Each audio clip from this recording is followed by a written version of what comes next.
জাতীয় নির্বাচন নিয়ে রাজনৈতিক দলের নেতারা বেশ কিছুদিন ধরে তাগাদা দিয়ে আসছেন। অনেকেই চাইছেন দ্রুত নির্বাচনের ব্যবস্থা করুক অন্তর্বর্তী সরকার। রাজনৈতিক নেতাদের এমন অবস্থা দেখে হয়তো এবার দ্রুত নির্বাচনের দিকেই ইঙ্গিত দিলেন ডক্টর মোহাম্মদ ইউনূস।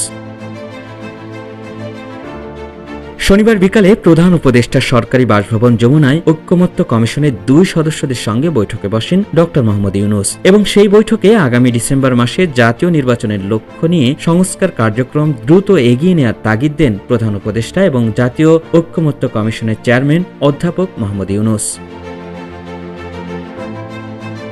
জাতীয় নির্বাচন নিয়ে হঠাৎ ডক্টর মোহাম্মদ ইউনূসের এমন তাগিদের বিষয়টি প্রধান উপদেষ্টার প্রেস উইং থেকে গণমাধ্যমকে জানানো হয়। এই বৈঠকে ডক্টর মোহাম্মদ ইউনূসের সঙ্গে অংশ নেন জাতীয় ঐক্যমত্য কমিশনের সহ সভাপতি প্রফেসর আলী রিয়াজ এবং সদস্য বদিউল আলম মজুমদার, প্রধান উপদেষ্টার বিশেষ সহকারী মনির হায়দার।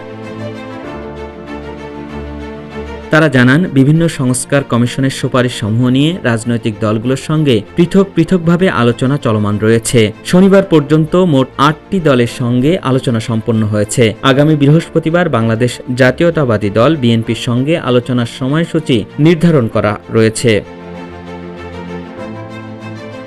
এই বৈঠকে সংস্কার কার্যক্রমের বিষয়ে জনমত যাচাই এবং সেই বিষয়ে জনসচেতনতা সৃষ্টির লক্ষ্যে বিভিন্ন কর্মসূচি গ্রহণ করার কথাও জানান সংস্কার কমিশনের সদস্যরা। তবে সংস্কার কমিশনের সভাপতি এবং প্রধান উপদেষ্টা প্রফেসর মোহাম্মদ ইউনূস আগামী ডিসেম্বর মাসে জাতীয় নির্বাচন অনুষ্ঠানের লক্ষ্য নিয়ে রাজনৈতিক দলের সঙ্গে আলোচনা তথা সামগ্রিক সংস্কার প্রক্রিয়া এগিয়ে নেওয়ার তাগিদ দেওয়ার বিষয়টি গুরুত্ব সহকারে তুলে ধরেন।